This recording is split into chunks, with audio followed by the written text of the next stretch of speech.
సువర్ణదేశపు రాజుకు నిద్రలో ఒక కల వచ్చింది. ఆ కలలో ఆయనకు నలమహారాజు కనిపించి ఒక కొత్త రకం వంట చేసి పెట్టాడు. ఆ వంటకం యొక్క రుచి అద్భుతంగా ఉంది. నలమహారాజు అది ఎలా చేశాడో రాజుకు బాగా గుర్తుంది. రాజు ఆ వంటకాన్ని ఎలాగైనా సరే తన వంటవాడి చేత చేయించుకోవాలని మర్నాడు స్వయంగా వంటశాలకు వెళ్ళాడు. ఆ సమయంలో వంటవాడు పల్లెంలో ఏదో కొత్త రకం వంటకాన్ని ఉంచుకొని కొద్ది కొద్దిగా తింటూ ఉన్నాడు. ఆ వంటకం యొక్క సువాసన కలలో వంటిదని రాజు కనిపించి అదేమిటని వంటవాణ్ణి అడిగాడు. వంటవాడు రాజును చూసి తత్తరపడి, ప్రభు, ఇది తమరు తినదగ్గ వంటకం కాదు. ఇందులో పులుపు కారం మరీ ఎక్కువగా ఉంటాయి. ఇది తిన్నవారికి ఒక పట్టాన నిద్ర పట్టదు. నాకిది ఎంతో ఇష్టం. తమకు విలువైన పదార్థాలతో వంట చేసి ఈ చౌకబారి వంటకంతో నేనెంతో తృప్తి పడుతూ ఉంటాను అన్నాడు. అయితే రాజుగారు ఊరుకోక వంటవాడు తన కోసం చేసుకున్న వంటకాన్ని రాజు కూడా కొంచెం తిన్నాడు. అది ఆయనకెంతో నచ్చింది. ఇక మీదట వారానికి 2 సార్లైనా ఇలాంటిది తయారు చేసి నా భోజనంతో జతపరుస్తూ ఉండు అని చెప్పి రాజుగారు అక్కడి నుంచి వెళ్ళిపోయాడు. ఆ రాత్రి రాజుకు నిజంగానే నిద్ర పట్టలేదు. కడుపులో మంటగా అనిపించింది. గొంతులో అదో రకంగా ఉంది. ఆయన మంచం మీది నుంచి లేచి కూర్చొని మహారాణి కూడా నిద్ర లేపి తనకు నిద్ర పట్టడం లేదని చెప్పాడు. యువరాజు విలాసాల్లో మునిగి తేలుతున్నాడని బెంగ పెట్టుకోకండి. అతడు అన్ని విద్యల్లో ఆరితేరాడు. తన బాధ్యతలన్నింటినీ చక్కగా తెలుసుకున్నాడు. ఇది అనుభవించాల్సిన వయసు, అందుకనే విలాస జీవితం గడుపుతున్నాడు. ఇది ఎంతో కాలం సాగదు అన్నది రాణి నిద్రమత్తులో ఆవలిస్తూ. యువరాజు విలాసవంత జీవితం గురించి రాజుకు తెలియదు. ఆయన ఆశ్చర్యపడి ఇంకా విశేషాలు అడగాలనుకుంటే రాణి గాఢ నిద్రలో పడిపోయింది. రాజుకు నిద్ర పట్టక వైద్యుడి కోసం కబురు పంపాడు. వైద్యుడితో పాటు కోశాధికారి, సైన్యాధికారి, మంత్రి కూడా అక్కడికి వచ్చారు. వైద్యుడు రాజును పరీక్షించి నిద్ర పట్టకపోవడానికి కారణం అంతుపట్టడం లేదన్నాడు. తను తిన్న వంటకాన్ని గురించి చెప్పడానికి రాజు మొహమాట పడ్డాడు.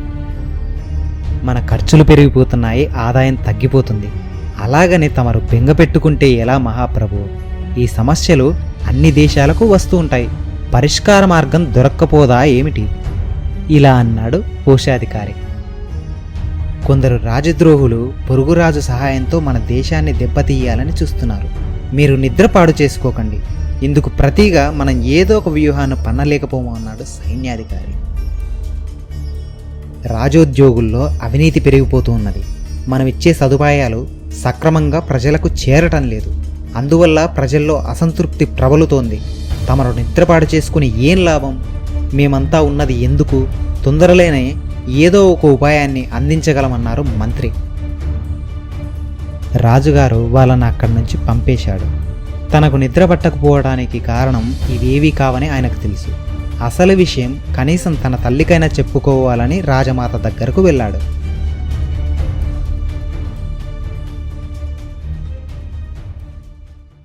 ఆ సమయంలో రాజమాత మెలకువగానే ఉండి ఏదో గొనుక్కుంటూ ఉంది.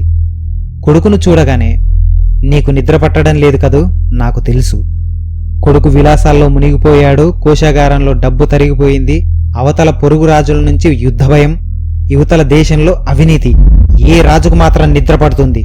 నీకు సహాయం పడి ఏదైనా ఉపాయం ఉంటే చెప్పమని నీ తండ్రిని అడిగితే ఆయన ఏమీ పట్టించుకోకుండా ఉల్లెరిగి నిద్రపోతున్నాడు. నీ పరిస్థితి తెలుసుకుని నాకు నిద్ర పట్టక నీ తండ్రి ఉపేక్షాభావాన్ని తలుచుకుంటూ ఇలా కూర్చున్నాను అన్నది తల్లి. అమ్మా, నా నిద్రాభంగానికి కారణం నువ్వనుకుంటున్నవి ఏవీ కాదు. భోజనంలో ఏదో తేడా వచ్చిందన్నాడు రాజు. అందుకు రాజమాత నవ్వి, చిన్నప్పటి నుంచి నువ్వింతే. నీ బాధకు కారణం నీకే తెలియదు. రాజరికం చేసేవాడికి సుఖంగా నిద్ర పట్టిందంటే ఆ దేశంలో సమస్యలనేవి లేవని అర్థం. సమస్యలున్నా సుఖంగా నిద్రపోయే రాజు ఏ దేశానికైనా అరిష్టం. నీ వయసులో నీ తండ్రి నీలాగే నిద్రపోకుండా శ్రమించారు. ఇప్పుడు నీ మీద నమ్మకంతో సుఖంగా నిద్రపోతున్నాడు. నీ సమస్యల గురించి తలుచుకుంటే నాకే నిద్ర పట్టడం లేదు. నీకేం నిద్ర పడుతుంది? నీ సమస్యలకు పరిష్కారం ఆలోచించు, ఆ తర్వాతే నీకు నిద్ర పడుతుందన్నది తల్లి. రాజు మరుమాట మాట్లాడకుండా తల్లి పాదాలకు నమస్కరించి వెనుదిరిగాడు. అంతకాలం ఆయన కుటుంబ సమస్యలను రాణి చూసుకుంటుందని రాచరికపు బాధ్యతలను కోశాధికారి, సైన్యాధికారి, మంత్రి చూసుకుంటున్నారని నమ్మి నిశ్చింతగా ఉన్నాడు. కానీ వాళ్ళంతా ఆ సమస్యల గురించి రాజే ఆలోచిస్తున్నాడని భావిస్తున్నారు.